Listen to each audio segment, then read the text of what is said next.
And it's 19 hours GMT. Hello, good evening to you. Welcome to News 360, and it's like more news up here at Adisawa in Kanda. My name is Alfred Okansi. And I am Solis Rose Gordy. Let's take a look at the headlines for this evening. News 360 headlines is brought to you by Deluxipate. Electricity consumers at Suame in Kumasi owe 30 million Ghana cedis in unpaid bills. Intensify research into climate change to safeguard food security, an expert says. Muslims celebrate Eid al-Fitr to signify end of Ramadan. And on the foreign front, mother of Boko Haram leader says her son has brought many problems to many people.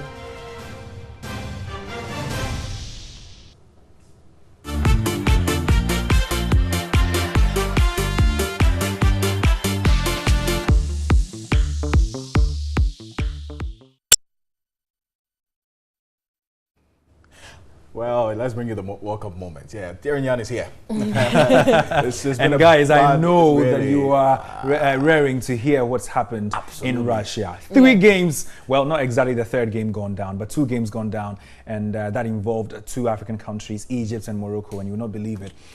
Right at the death, at the end of those two games, Morocco and Egypt lost their respective games. Egypt losing to Uruguay to a Jimenez goal, and then, for Morocco, it was, the likes of, Aziz Bouhadouz, who got an own goal, the first own goal of the tournament, and that also meant Iran had recorded the very first Asian win since 2010. We'll bring you all the goals and, of course, the details to this particular one subsequently. But that game between Portugal and Spain currently is 2-1. Cristiano Ronaldo scoring 2 goals against Diego Costa's 1 for Spain.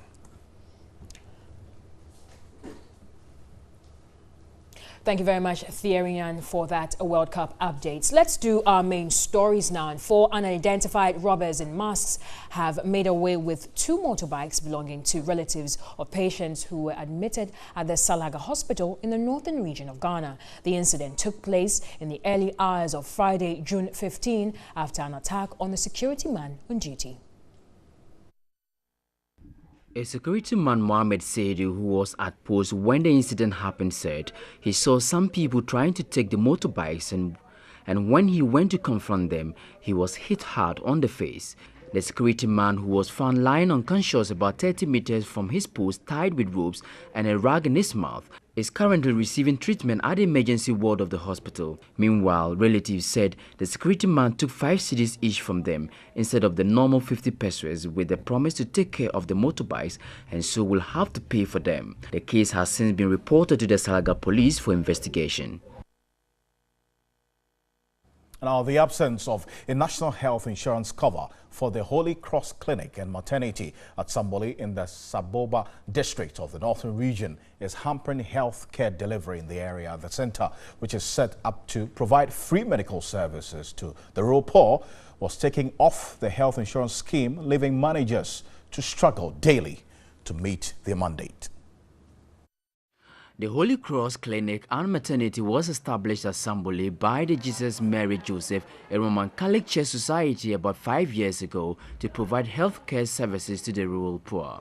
The facility soon became the main healthcare center for the people in the Saboba district and nearby communities due to the absolutely fee-free medical services.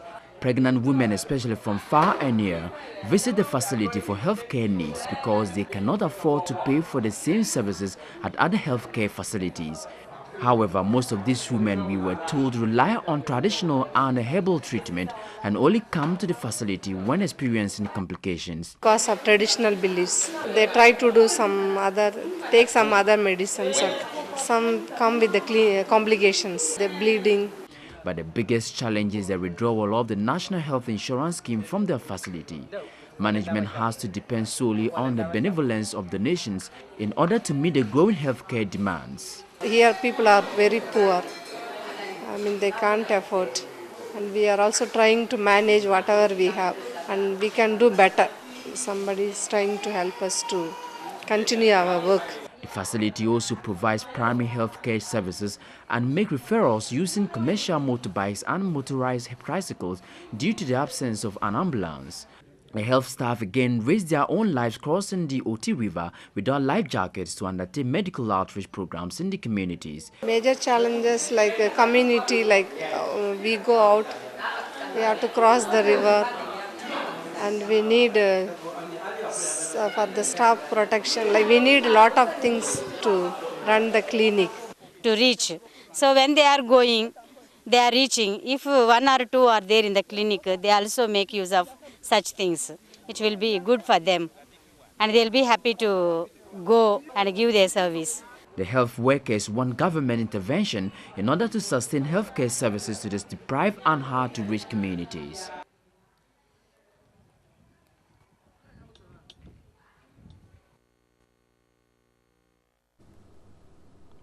And now to some Father's Day stories. The story of Abraham and his son Isaac in the Bible was God's test to the father of nations to prove his love for him. In the case of Prophet Kwame Yeboah and his son Felix Yeboah, it is the other way around. Here is a father proving to his son how much he loves him. About 8 years ago, Prophet Kwame Yeboah donated one of his kidneys to his son. Solomon Mensah has the rest of the story. When the news broke that Felix Yeboah had kidney failure and that he needed to undergo kidney transplant, his father, Prophet Kwame Yeboah, offered to donate one of his. This, however, was not an easy decision at first, but a father who so much loved his son could not say no. Prophet Kwame Yeboah says it was the time to show love to his son.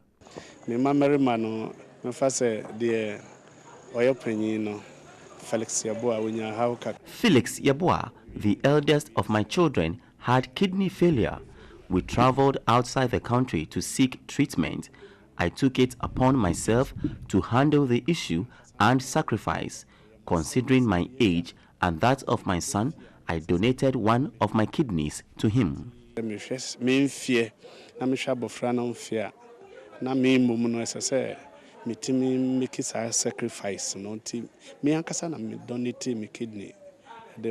Felix. The founder and leader of the Anointed Faith Chapel at Kwashibu in the Greater Accra region told the news team that, as a father, he pays particular attention to his children. When you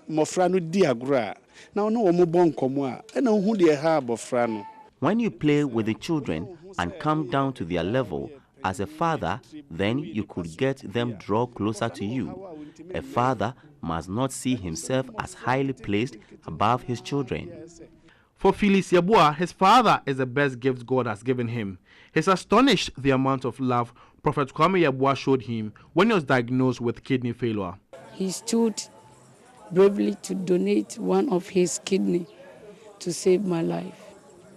And that I see not all fathers could do what he did. So one of the things that makes him stand tall is so he's a brave man who will stand for his children in times of troubles. The wife of Prophet Yeboah, Comfort Yeboah, says marrying her husband will forever remain the best choice. We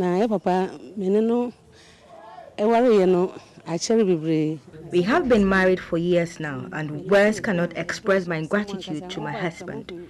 What he has done for my children, especially for Felix Yeboah, only God can reward him. On the occasion of Father's Day, Felix Yeboah has a message for his father. That God should give him strength and wisdom. And he is also a prophet. God should continue to anoint him. And the message that and the vision he has for this country. God should give him long life. And as he gave Solomon wisdom and everything, God should give this man, my father, the same wisdom and riches. Great there. Now, let's still stay with the Father's Day celebration. Now, former President Jerry John Rawlings has advised men to be responsible fathers in order to prevent their children from going through untold hardships in growing up. He spoke exclusively to TV3 on the occasion of Father's Day. To be a responsible father is a must. But some of us, having children like is a secondary byproduct of our sexual urge. And we don't care. for the pregnancy. We don't care for that life that's been born. So in effect, let me take this opportunity to say a big thank you to fatherhood, to responsible fathers. Let me say, all the children who've been had accidentally, persistently, all the time, could have grown up to be very irresponsible. But so many of them, have to struggle through life the way they do to earn money for their fees, where they sleep, what they eat, through the struggle, through life, looking for a skill, work to do, please. And they were born through no fault of theirs, through an unplanned situation, through somebody's search for pleasure. I say congratulations to them as well.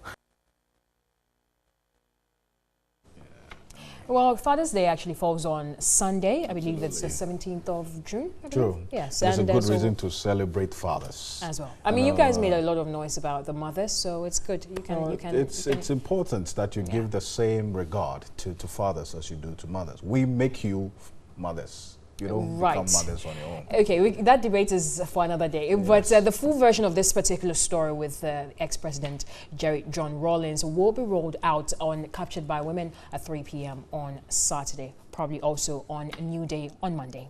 Let's do some stories regarding today's Eid al-Fitr celebrations, and thousands of Muslims gathered at the Black Stars Square this morning to pray to mark this year's Eid al-Fitr celebrations. Meanwhile, the Muslim community has been advised not to seek only their welfare, including the poor and destitute in society. George Quaining was there and has more.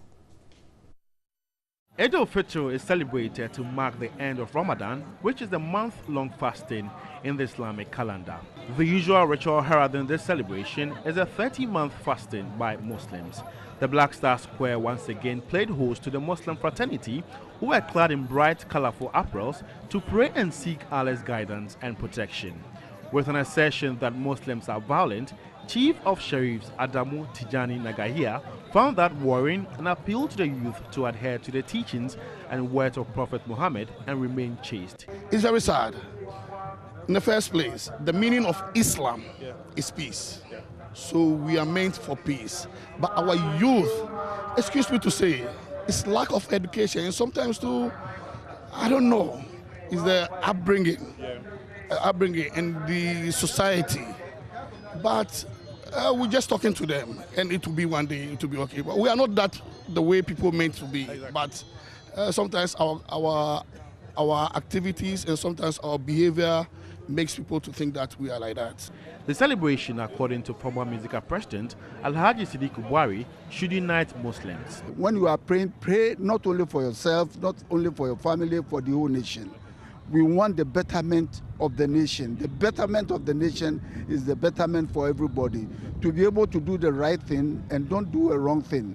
Try to make sure that, whatever you know is good, that's what you do. And believe in trying to help the nation, help the poor in particular. Because you see, it's reached the time of zakat. Some of the people, they have money and they are not giving it out. You don't do that. You have to give out zakat to those who does not have it. The police say they've got all it takes to make the celebration a success and peaceful and orderly. We've done enough deployment here, and security is at its best. So the only thing is cooperation from the faithfuls. So can you give an estimate of the number of personnel that have been deployed in the capital? Normally, we don't normally give out the number, but I can assure you that we have what it takes to bring peace here. Traders took the opportunity to cash in with their wares for sale. President Akufo-Addo has appealed to the Muslim community to be on the lookout for people who, amongst them, make or peddle hate to disturb the security of the state. Speaking at this year's Eid al-Fitr celebrations in Accra, the president said the territorial integrity of the country is a joint effort of both the civilian population and the security agencies.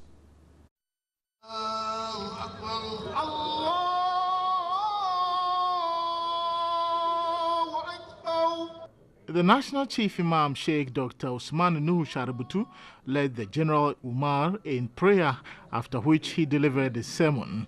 The Chief Imam admonished his fellow Muslims to continually fear Allah and submit to Him. He urged them to remember the auspicious nature of the occasion and the spiritual success they have attained at the end of 30 days of fasting. President Akufo-Addo observed, the price of liberty, they say, is eternal vigilance. Therefore, a constant lookout for deviants in the country ought to be the responsibility of all persons, including the Muslim community. I urge you to be on the lookout for troublemakers and hate preachers amongst us. The security agencies will not hesitate to deal with those who incite hate, not even if they do so in the name of Islam or Christianity. My government remains committed to the welfare of the Muslim community in Ghana. The president also called on the various Muslim communities and sects in the country to embrace one another, irrespective of their doctrinal differences. Ghana is home to persons of virtually every religious denomination. They all go about their religious practices without hindrance. We ought to guard this tradition of religious cooperation and tolerance jealously. The 1 month period of intense devotion to God will have little meaning if it does not continue to reflect in our attitude as Ghanaians. The Prophet Muhammad, sallallahu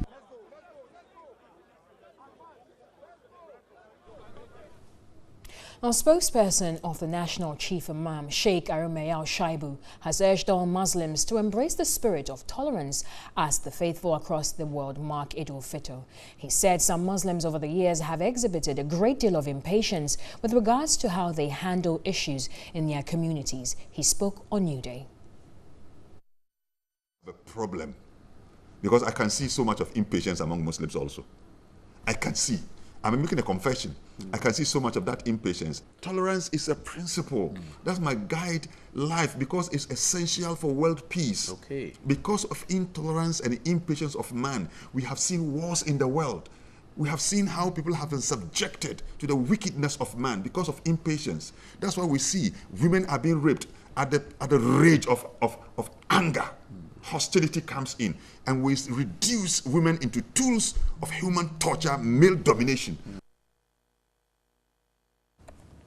Now, the Emir of the Ahmadiyya Muslim Mission, Alhaji Maulvi Mohammed bin Salih, has blamed the country's political leadership for the increasing filth in the major cities. The Emir believes leadership has failed to address the menace. Emir Maulvi Mohammed bin Salih was speaking at the Ahmadiyya prayers to mark Eid al-Fitr.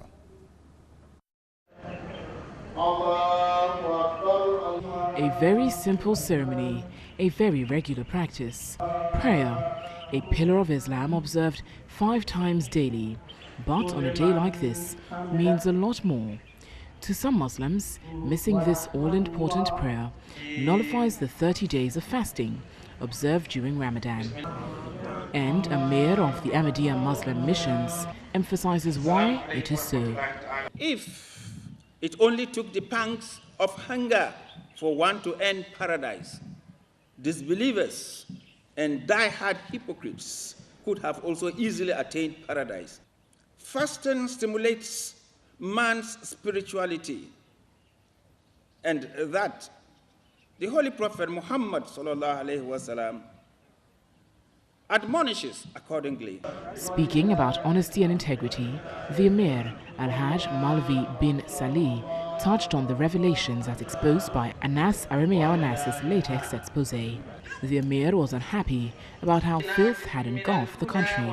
We have arrived at this sordid state of our affairs. This sordid state of our affairs as a nation, through the inability of those among us who found themselves in leadership positions in the past political dispensations to arrest the gradual moral decay and decline in our country. Over 1,500 Ahmadis attended Eid al-Fitr celebrations held at the Missions Conference Center at Ashoman. Muslim leaders in the Ada East District capital, Adafua, have called on the president and political leaders to practice what they preach to enable Ghana reach its promised destination.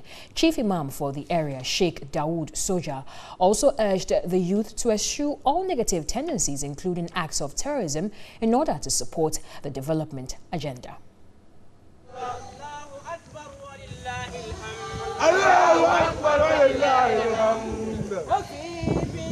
The chief imam of Adafo, Sheikh Dawood Soja, criticized body tattooing and improper dressing among the youth. He also cautioned the youth against excessive drinking, reckless driving, and careless riding of motorbikes, which often lead to loss of life. Speaking through a spokesperson, Alhaji Sule, Sheikh Dawood Soja admonished the leadership of the country to ensure absolute unity. He said there should be peace in Ghana. The president, his cabinet, his advisors, his ministers. If we are all united, Ghana will be united. Whether you belong to party A or party B, if there is no peace in the country, you cannot enjoy, you cannot stay to have even the time and the patience to worship your maker. Sheikh Dawood Soja expressed disagreement with the notion that Islam is violent and urged believers to demonstrate their faith through good deeds. Muslim is preaching peace. So whoever endorses himself in this is not a real Muslim. He's a Satan. He's an agent just to come and destroy Islam. The chief imam urged all political leaders to demonstrate true love for Ghana. We should all live together. God is one, and God have created us in his own image. We should love one another, and let us all be united, and let us all move Ghana forward. He advised Muslims to remain pure. Holidays are a time for relaxation and celebration, such as today. But many holiday revelers in Accra throng beaches to celebrate. But what are beaches and beach operators doing to ensure the safety and security of those revelers? Noam Falon visited the La Beach to assess the security situation. Salam, Eid Mubarak, Barka de Sallah. Sallah yake mu da lafiya. Mutanen TV3 muna gaise kowa da kowa. Today is a holiday and the beach is a popular destination for many Ghanaians. I am here today to find out what is the management of the beach doing to ensure security of everyone coming to the beach to celebrate. As another long weekend begins, many public beaches are filled to capacity. A few years ago, tragic accidents were common on our beaches, especially during the holidays. On this visit, we were surprised to discover that the La Beach, which had been closed by the Ghana Tourist Authority 4 days ago, had reopened for brisk business. Security was high as various outfits deployed their personnel to monitor the beach. We have about 20 lifeguards, but today it's going to be 40. We have to beef up the number of the lifeguards so that we make sure they are all over the place, because we know a lot of people are going to swim. We've beefed up our internal security as well, because we have to make sure whoever comes here is safe. Deputy Head of Security at the La Beach explained that although they had their own private security, they are joined by several state-deployed officers to make sure swimmers and merrymakers observe the right safety procedures. Whatever happens, we are here to attend to them first before taking them to the hospital. We group everybody within this enclave so that where they are swimming, we can watch them, and whoever needs assistance, we provide. The security personnel here include the National Disaster Management Organization, the police service, the Marine Police, the National Ambulance Service, the Red Cross Society, and lifeguards. Now, while they are here beefing up their presence to ensure your safety, they are also asking that everyone celebrate with care. Noam Falong, TV3, Accra. Now, Media General, through its 3 Foundation, with support from some philanthropic individuals and organizations, have presented a check to Thomas Khan to assist his kidney transplant. Thomas still needs a kidney donor and $25,000 to enable him undergo a kidney transplant in India, his only option to survive. Media General, through its social support wing, 3 Foundation, called on Ghanaians to assist raise $25,000 for a kidney transplant for Thomas Khan. Some cash was donated. CSR manager for Media General, Akosia Ejesuno, expressed gratitude to all who supported by donating. Media General's 3 Foundation, our core mandate is to impact life by way of giving back to the society. And Thomas Khan is our own, and we think this is our widow's mite to help him get health relief. And we are not doing this alone. I'll take this opportunity to thank organizations, institutions, and the public who are always at our beck and call whenever we solicit for funds. Thomas Khan thanked his benefactors. I say a very big thank you to everybody, especially to my own family, that's the Media General Group, the management and staff, and the well-meaning Ghanaians out there for this kind of support. Thomas suffers acute kidney failure and will need a transplant and a donor, the only option to survive. Thing possible. And now I'm still appealing for donor. I'm still counting on anybody who is willing, who is O positive and ready to come on board and save a life. He has lived with kidney failure for the last 5 years and presently survives on expensive procedure of dialysis 3 times a week. Media General is still encouraging individuals and organizations to assist raise $25,000 for the transplant to help Khan live and achieve his dreams and aspirations. Please donate to the TV3 Support Fund account number 601-060-3927 at any Zenith Bank branch. You can also donate through mobile money number 024-522-1555 or at the TV3 premises at Kanda in Accra. And as I say, charity begins at home. We have begun the charity call here at Media General, TV3 and other affiliate stations. We are appealing to you out there to also help us as we continue to make the call to save our brother Thomas Khan. And we want to say thank you for many of you who have been doing that over the period since we started this appeal. We're grateful. And on MTN Video Report tonight, our citizen journalist Imoro Al-Hassan reports on the education infrastructure in the Upper West region.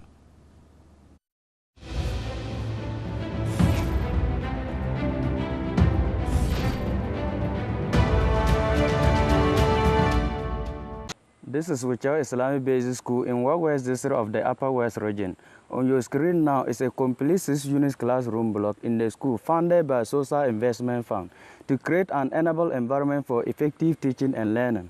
Unfortunately, as we speak, the school block have not handed over to the school because the district assembly have been alleged not to have fulfilled their part of the agreement, which is 20% of the total cost of the building.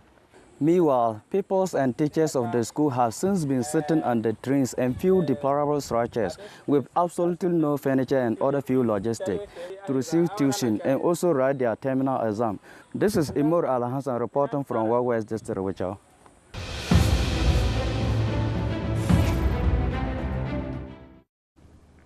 It's interesting. Schools have been completed, the students are learning on the trees, hospitals have been completed, and people are dying because of no beds. But we're just hoping that this problem is solved eventually. We can also send your video report via WhatsApp 055-1433044. That's 055-1433044. So live here on NEWS360. Back shortly with some more stories to stay.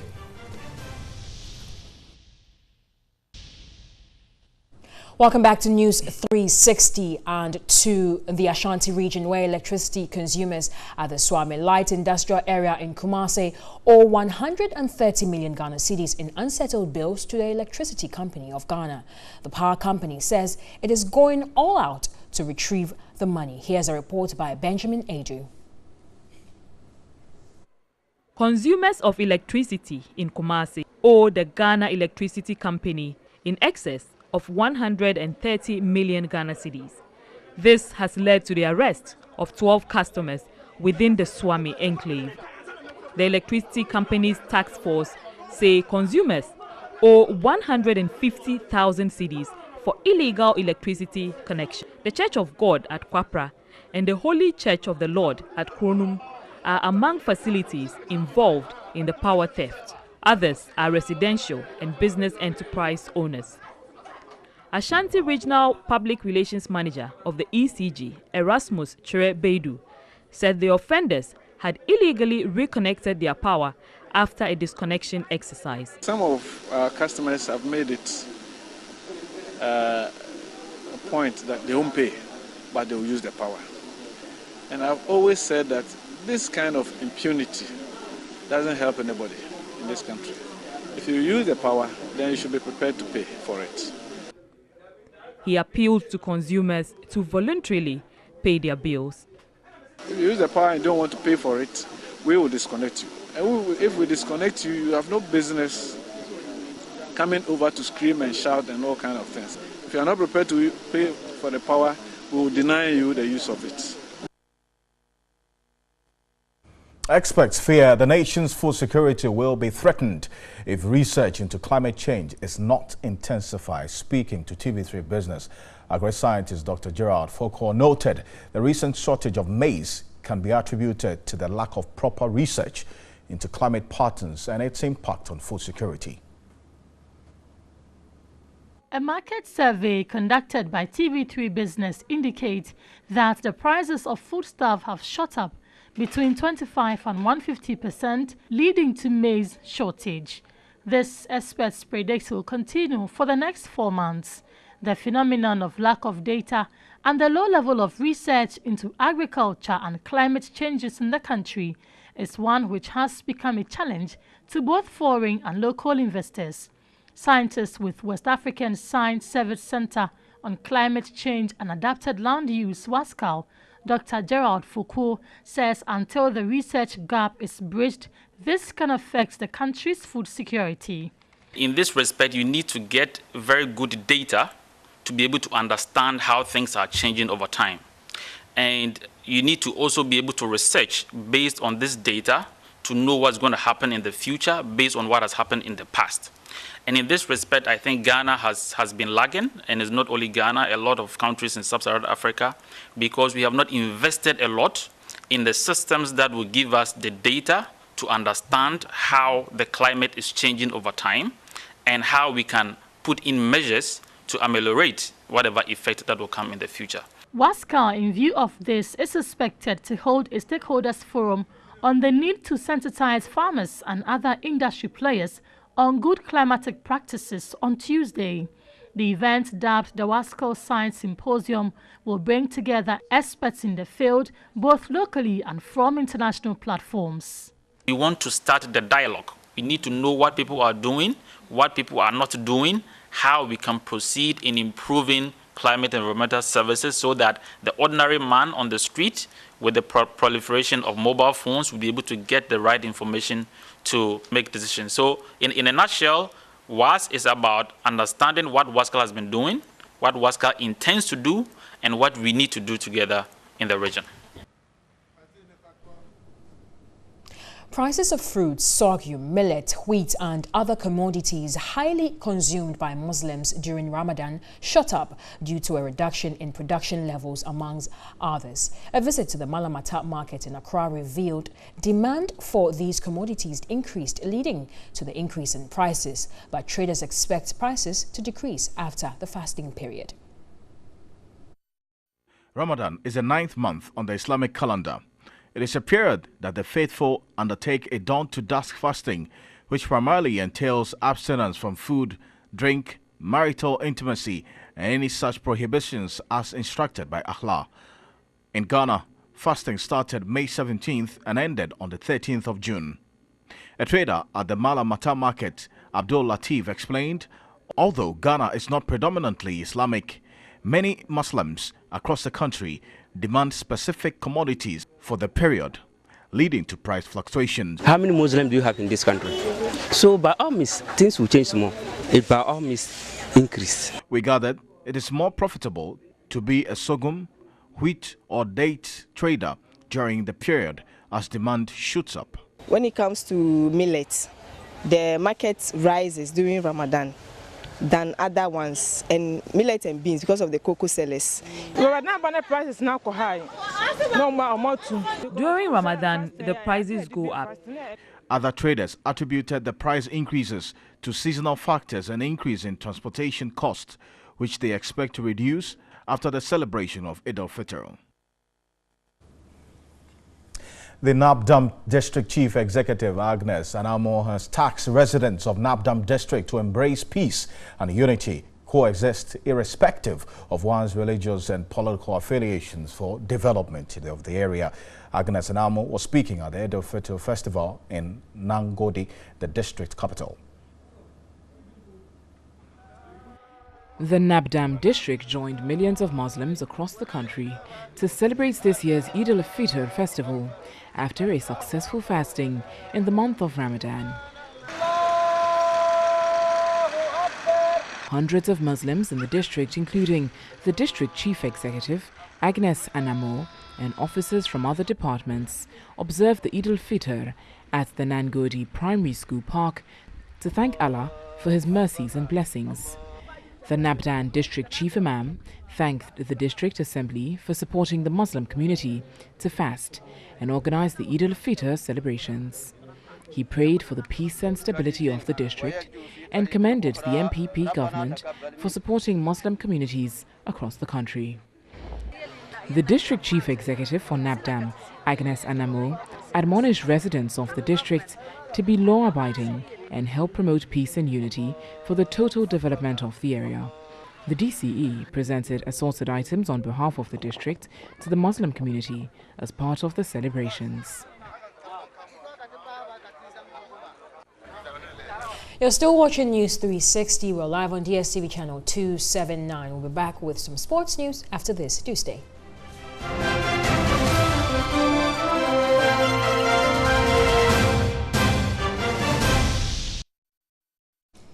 In entertainment news this evening, playwright Kobana Ansa of I Want to Sue God fame has advised the youth not to give up on their dreams. His streetism-themed play, Tribeless, inspires young men and women to dream big and work hard in their personal pursuits. Landlord, your mother died. Your mother died again. Not the last day your mother died. Your mother should get 9 lives on top. Kobana Ansa's forecast musical play, Tribeless, explores the hustle of 4 ambitious ghetto friends, a trotro conductor, pickpocket, a head porter, and a hawker. Blessed with artistic talents, the friends from a music band, they enter into a competition hoping to turn their fortunes around. The motivational play encourages the youth to dream big. The main theme that runs through the whole plot is motivation, it's inspiration. Youth setting out to do something, achieving something with what you have, regardless of all the setbacks. You shouldn't despair, you shouldn't be discouraged. Yeah, so the whole plot of Tribeless means we should keep on doing what we want to do, no matter what. His streetism-themed play, Tribeless, also encourages starters to be forward-looking. The whole message that the play wants to carry is, regardless of where we are coming from, regardless of our backgrounds, our background should not hold our back to the ground. Even ghetto people could come together to form something and enter into a competition, learn so much and achieve something for themselves. So no matter what or where we come from, we can still do something for ourselves. Just as breakthrough stirs them in the face, conflict sets in, threatening their dream. For now, the answer to what became of the group is unknown. Hello? Who is? Millicent Tete played Ya Gaddafi, a tomboy, a trotro mate, and a dancer. My voice will change, and the way I will walk, the way I relate. There should be that man-like thing in me.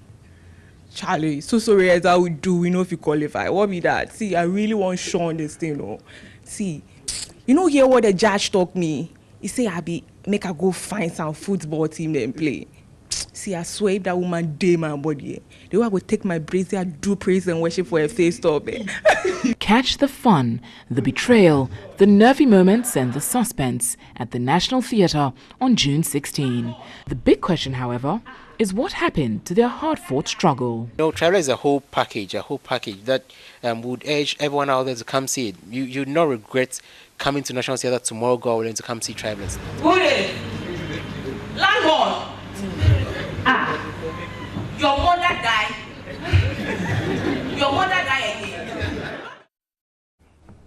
It's interesting. I mean, the piece I saw with him is done quite a good job, and all of these playwrights need to be encouraged. Definitely, to keep waving the flag of Ghana higher and higher. And that's how we wrap up News 360 here tonight. My name is Solis Rose Porter. We've been live on DSTV channel 279. You can always get interactive with us via social media platforms, Instagram, Twitter, as well as Facebook.